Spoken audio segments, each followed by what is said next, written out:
নমস্কার, আমি প্রীতি। আবারও চলে আসলাম নতুন একটা ভিডিও নিয়ে। তো চলো আজকের ভিডিওটা শুরু করা যাক। 15ই আগস্টের আগে এই কাজটি না করলে আপনিও কিন্তু আবাস যোজনার বাড়ি পাবেন না। আজকের ভিডিওতে আবাস যোজনা নিয়ে কিছু তথ্য দেব। ভিডিওটি খুব গুরুত্বপূর্ণ, তাই শেষ পর্যন্ত দেখুন।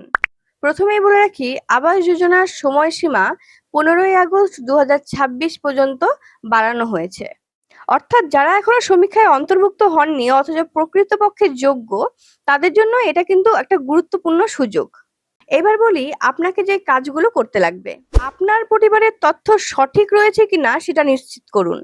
আপনার আধার কার্ড, ব্যাংকের অ্যাকাউন্ট এবং অন্যান্য তথ্য সঠিক থাকা খুব গুরুত্বপূর্ণ। দ্বিতীয়ত, সরকারি সমীক্ষার জন্য যদি আপনাদের বাড়িতে কেউ আসে, তবে অবশ্যই তাদেরকে সাহায্য করুন এবং তাদেরকে সঠিক তথ্য দেন। অনেকেই জানতে চেয়েছে 15ই আগস্টের পর কি আবাস যোজনার সুবিধা পাওয়া যাবে না? এর উত্তর হলো, সরকারি বিজ্ঞপ্তিতে এমন কোনো কথা বলা হয়নি। এরকমই গুরুত্বপূর্ণ আপডেট পেতে গেলে এই চ্যানেলটিকে সাবস্ক্রাইব করে রাখুন। ধন্যবাদ।